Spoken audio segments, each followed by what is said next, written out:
Hey guys, it's Bia here, and today we're back with another video. This is week 3 on my series on how to turn your business idea into reality. So if you guys have not watched number 1 and number 2, please make sure you go and watch that after this video. So this is just the outfit I am wearing for today. I hope you guys like it. Let me know what you think of it in the comments. For some reason this year I'm really obsessed with like light colors, so blue, light blue, white, light yellow colors, just anything light. For some reason I have no idea why, but that's just how it is. So this week we're going to be doing research. So what we're actually learning about is secondary and primary research, and how to use it for your business, how to carry it out, and the different strategies to doing that. They did make us do some exercises, which I will be telling you guys in a moment, which helped me a lot to actually figuring out what really I want to find out from my business idea. So when I actually tell you guys to do it, I will really suggest to actually get on and do it, just as a simple exercise to get you thinking about your business more deeply. Also, I found this really nice place, which is Palestinian and Lebanese. It was amazing. I really love the food. I am like extremely happy eating this. I was tired, but I was happy.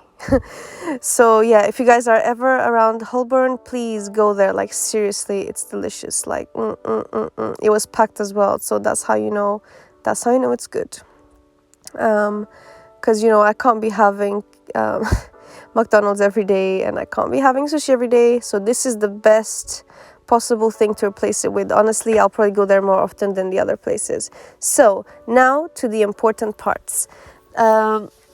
We have the few exercises, and then we have other things. Now in this video I won't be able to cover everything, simply because there's so many differing topics within this topic that I will be making further videos in relation to this one, just explaining 2 or 3 of the concepts that they taught us at the end in more detail, which I think is very beneficial and very important for you guys to know. So the first thing we're going to talk about is actually, why do we need market research in the first place? So when you do primary and secondary research, one of the things you need to find out is about the market, which means basically the environment in which you'll be trading. And by that I mean, who's your competition, whether your idea is going to be viable, whether there's something already there that is the same as yours, how are you different, and whether it's feasible for you to actually go ahead with your idea, because it might be great but it might not be profitable. So this is why we need to carry out market research. So the first thing is to articulate your idea, and this is what they actually taught us at uni, and by that is helps you understand your idea to a deeper level, because you have an understanding of how it's actually going to function, because the market research will tell you how others are doing it, which will inform how your business is going to work. Second thing is the evidence and viability. Again, what I said about whether it's actually going to work or not, and whether someone will actually want your product or not. Without doing research, you won't be able to find that out. Third thing is the stakeholders, and by that, persuasion is not just a potential investor, but it's also later on with the customer, because if you understand their needs, you're actually going to understand how to persuade them better. The fourth thing is the unmet needs. So maybe you have a unique selling point that no one else has, which is going to be obviously the selling point for your business and your product. And also it provides you extra information that will help you along your journey. It gives you credibility, and also back to the investment. If you know exactly what you're doing and the environment in which you're working, you're going to be able to be much more successful, because you know exactly what's going on around you. So yeah. And the last thing is acknowledges the elephant in the room, which may be anything which is actually detrimental to your business. Potentially there's something that could ruin it completely. Potentially there's something that would stop you from actually achieving your plans. So doing the research will actually help you to either erase that problem or to find a solution for it, so that it won't be a big problem for you in the end.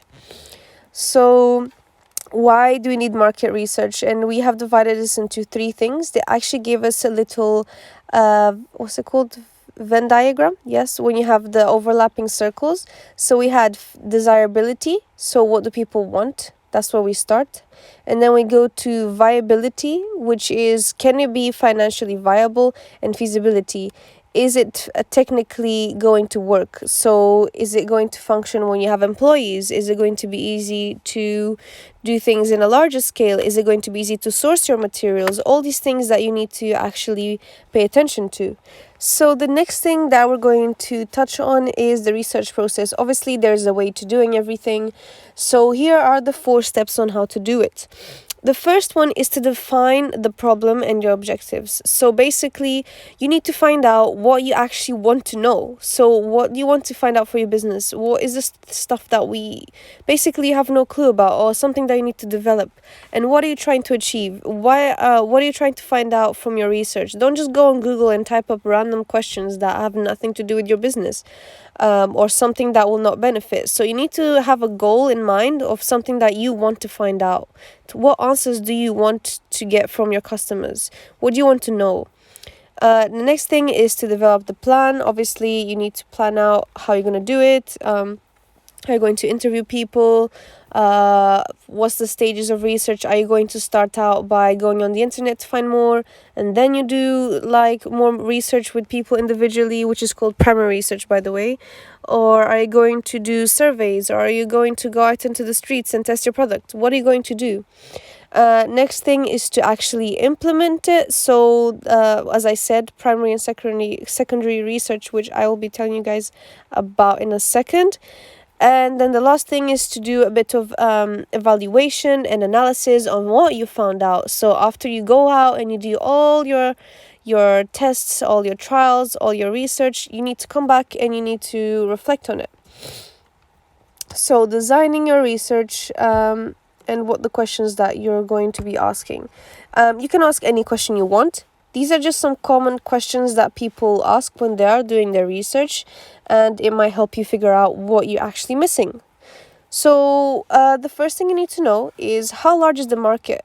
How much profit can you make? Are there a lot of customers? Are there only a few customers? How are you going to figure this out? You need to make sure you find that out, because the more customers you have, the more potential to make profit you have. Obviously, the less profit, and so on. The next thing is, who are the main actors? If you're entering a market that's already a lot like highly populated, how are you going to be different? And first you need to understand who is your competition. So in the market that you're entering, is there anyone already selling this product, and how can you be different from them? And also, if there's anyone around that is like you, who's trying to enter it, or that you know is starting out, and what are they doing? So you need to be different from them and same at the same time, in a way that you're unique, but also you're not going too much away from what people expect.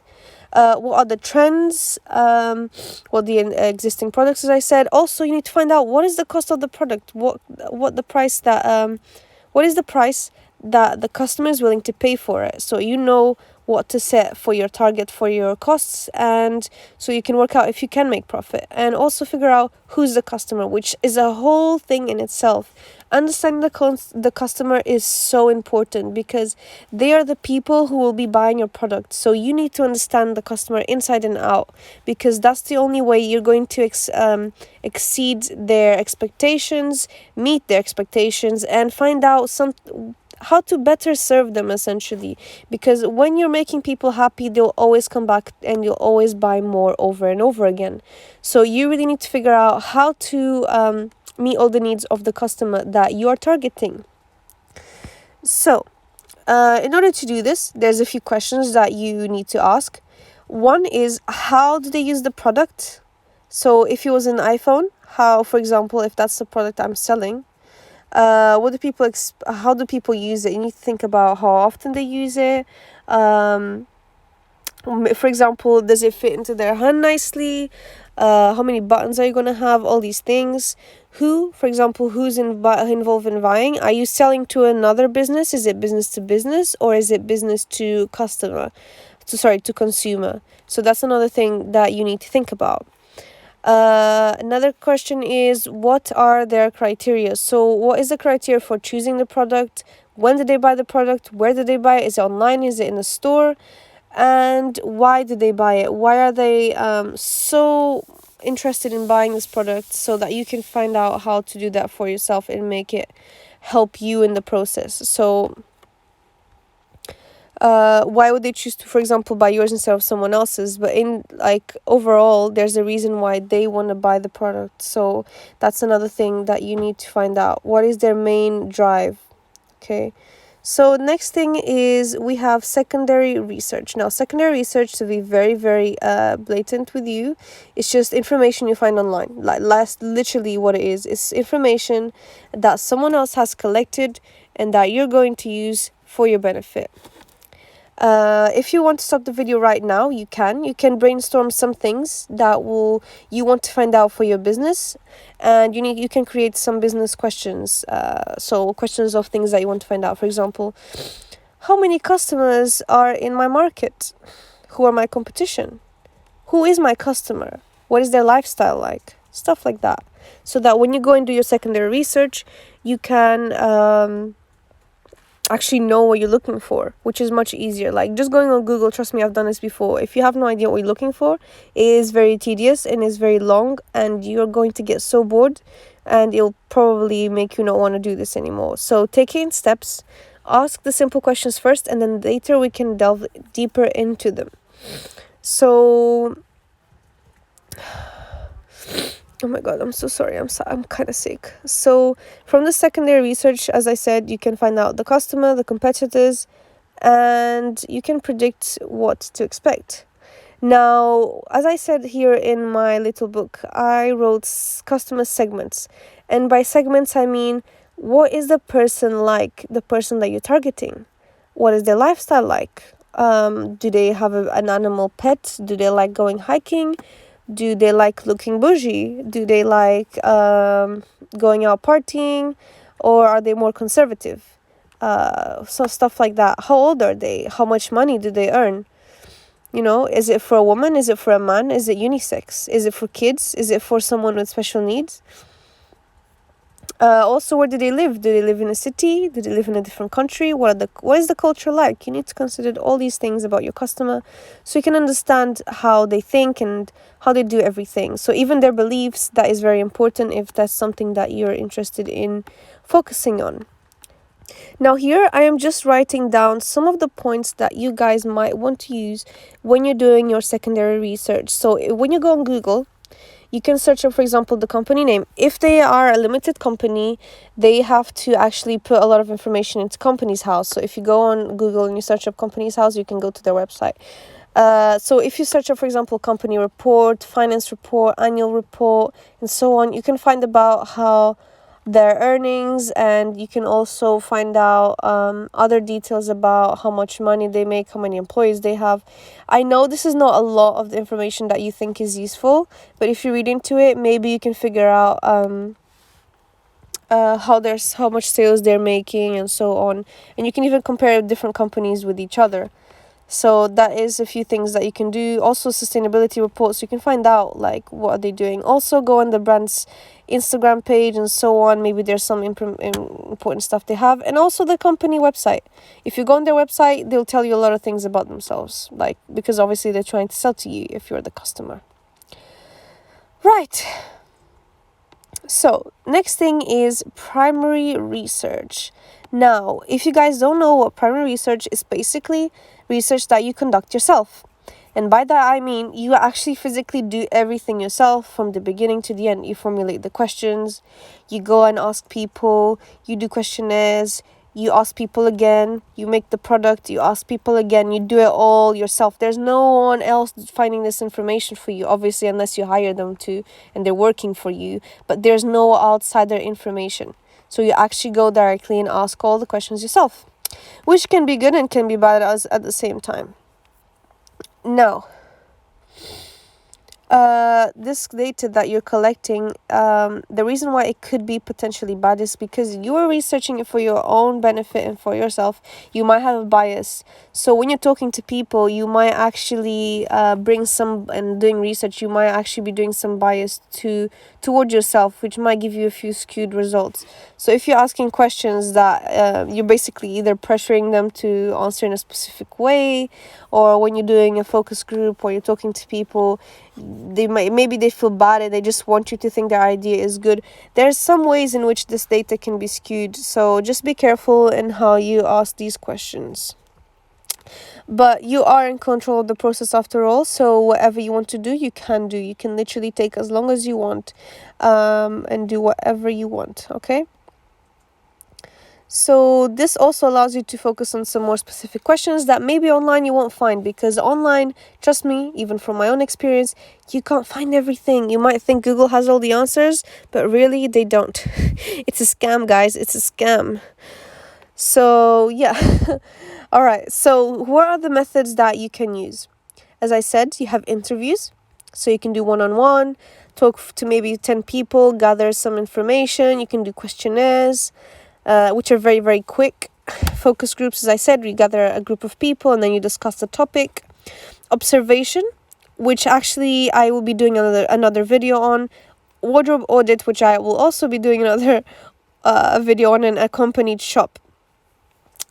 So all the last ones I had never actually done before, just because one, you have to be with another person, and also we had COVID, so I haven't had the chance to do this for uni.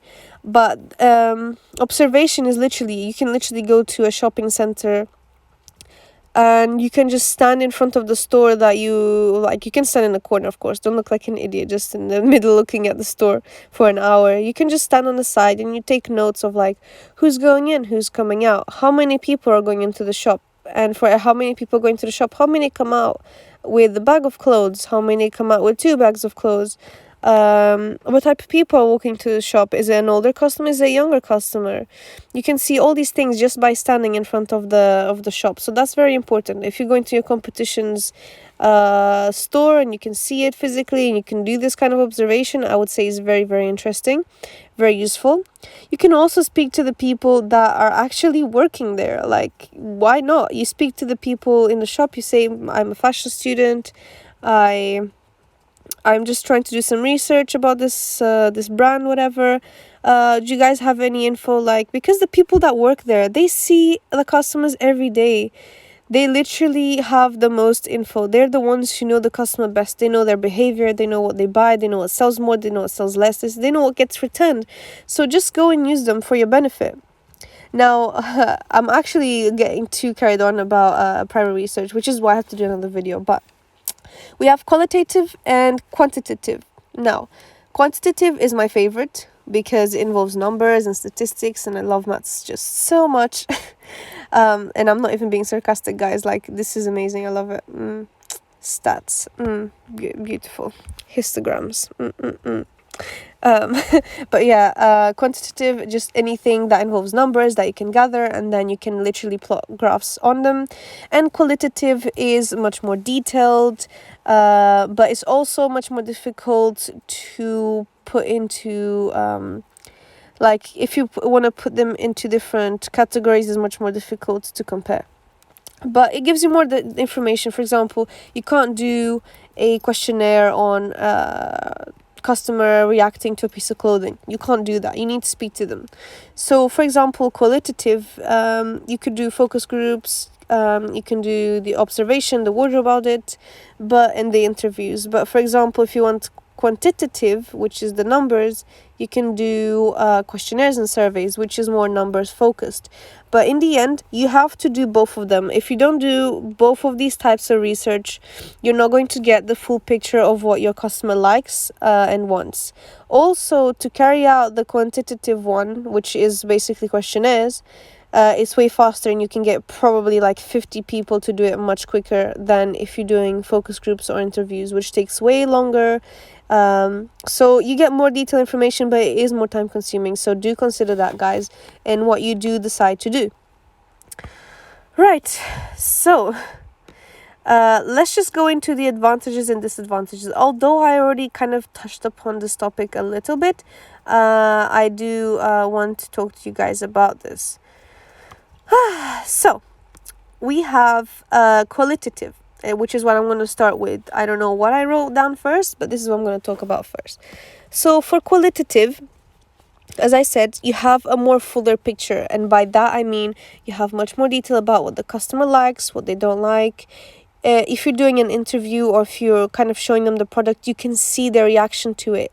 You can discuss things that maybe you haven't thought about. Maybe they bring up something completely new that will actually benefit you so much.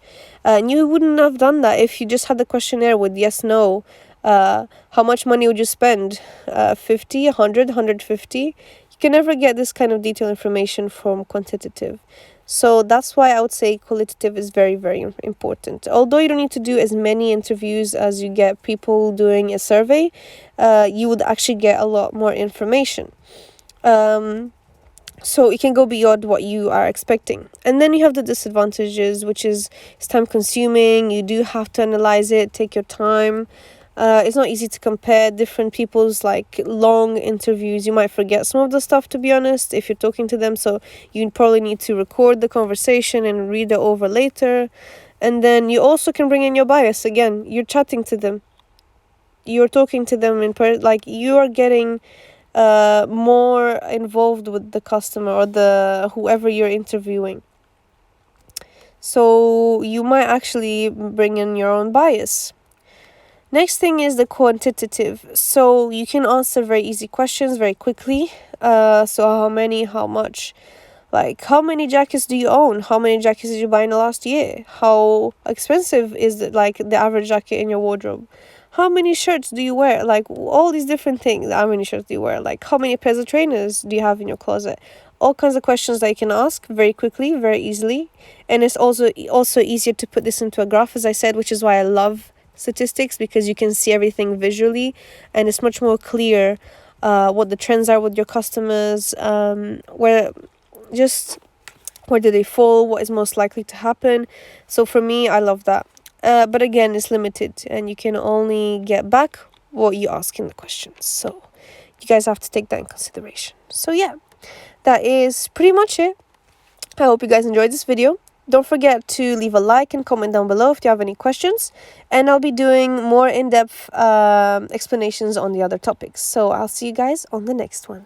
Bye!